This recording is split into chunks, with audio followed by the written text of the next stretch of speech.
Two things.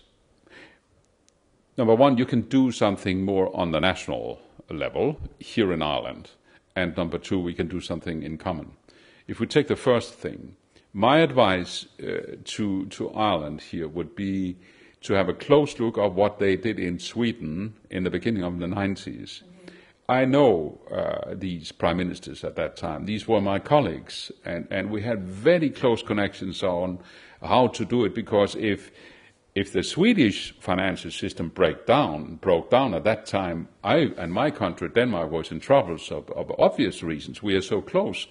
So what they did in Sweden was that they made a time-wise defined limited state ownership of the most important banks. Yes. They nationalised the banks. They nationalised the banks, but not as a part of a new forever line, a new, you could say, Russian or Soviet-inspired, let's nationalise all line. No, it was very smart done, because they said, instead of just bailing the banks out with taxpayers' money, giving it away to irresponsible CEOs so they could sleep a bit better in the night, excuse me, we are now nationalising the banks so that we say to the shareholders, well, you will lose some money now.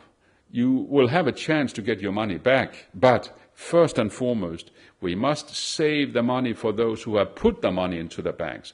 And in Sweden, as here at that time, it was typically ordinary working families' pension saving. They put their money into a sort of saving in the shares, but also in the banks, and they thought, because they had high revenues back on their shares, this was the best investment.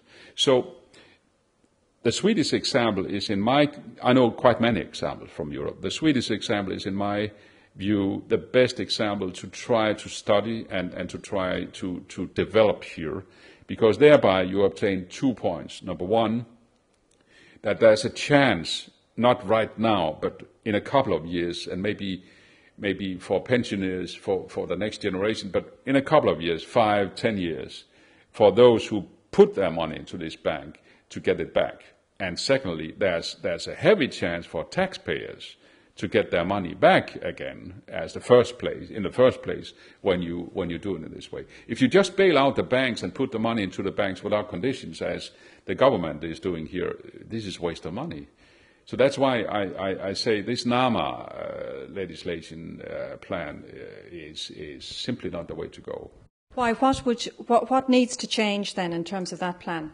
You need to make a decision on nationalising these two speculative banks, and to define a period with some elasticity in that period, and then to give a promise saying we will put these banks back on the market, but we will put it back on the market when the market have come to a more natural level, and we have regulated the financial market also with European help.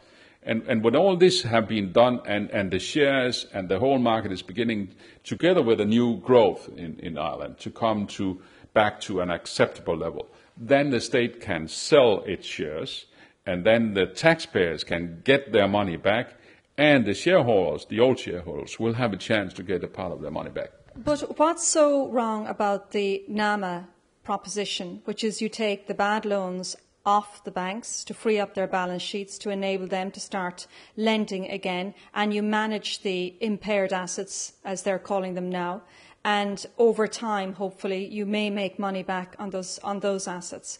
Because there's an argument to say that if the state gets involved in the banks, it won't make a good enough job of the matter. They may have been successful in Sweden, but we have no guarantees that state nationalisation of our banks will lead to as successful an outcome as they had in Sweden.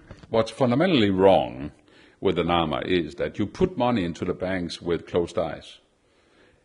Even the state right now, I mean, any finance minister in the world would not have a chance to price these assets on the balance sheets of these two banks, because who should you ask? What is the value of these derivatives and these speculative parts of building sector, which is either zero or 10% of what it was? Nobody can price this thing. So what is really bad at the end of the day is that you use taxpayers' money in an irresponsible way because you have no security connected to it, and you don't know whether all your money, your taxpayers' money, will be lost in 6 months from now, and there will be a need for new money. Can I tell you that in Denmark we are already engaged in formulating the third bank package, because there's exactly the same discussion between the opposition in Denmark and the government. So it's also a political choice here. And my criticism of the NAMA as an economist and a former prime minister is, this is not the way to use taxpayers' money.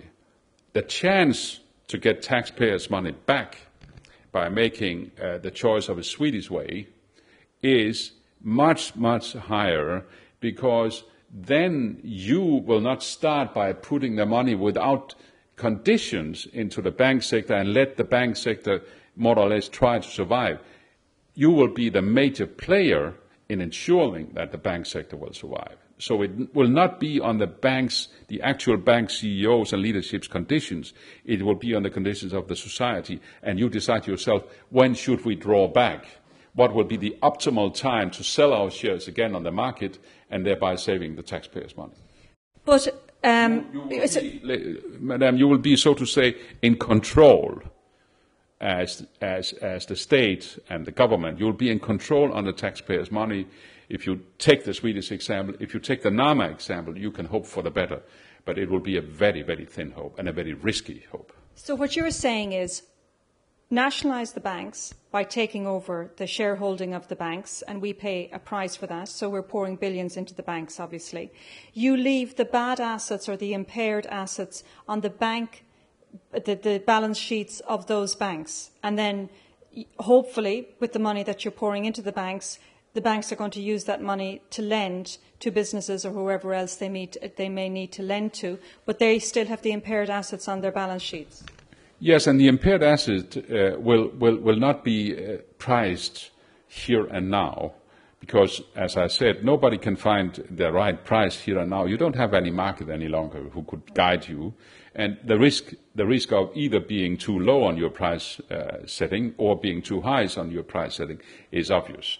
So what we obtained by a time-defined state ownership of these two banks is security for taxpayers' money, securities for long-term survival of the banks, and securities for getting the right price for these assets we talked about. In Sweden, they also introduced very draconian measures to basically punish those in senior levels in these banks who were, in their view, responsible for the demise of those banks. It doesn't appear to be the case that so far, well, certainly the NAMA legislation isn't enabling that, but there is new legislation that's supposed to curtail the behaviour of the banks and the way they behaved over the last 10, 15 years. But just tell us again, if you wouldn't mind, Mr. Rasmussen, what exactly did the Swedes do in terms of ensuring that that kind of corruption or reckless behaviour wouldn't happen again in the banks? They changed their bank legislation strongly, and they made a couple of changes on transparency and reporting and accountability back to the state, so that the regularity in the accounting and the reporting back and stronger monitoring of the banks were the keys they used. And if I add to that a whole new legislation we have seen in Netherlands now.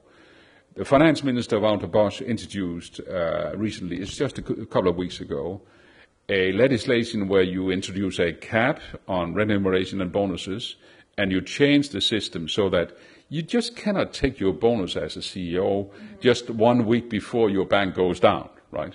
You have to stay as and major responsibility for your bank leadership. This was introduced also. So again, my advice would be take this Dutch case just to show you that this is not theory, it's actual legislative praxis. And take the changes they made in Sweden, as we have done part-wise in Denmark, on stronger supervision, on reporting, on accountability, and auditing, much stronger auditing than we have seen. And when you have done that, or parallel to that, engaged in the European financial regulation.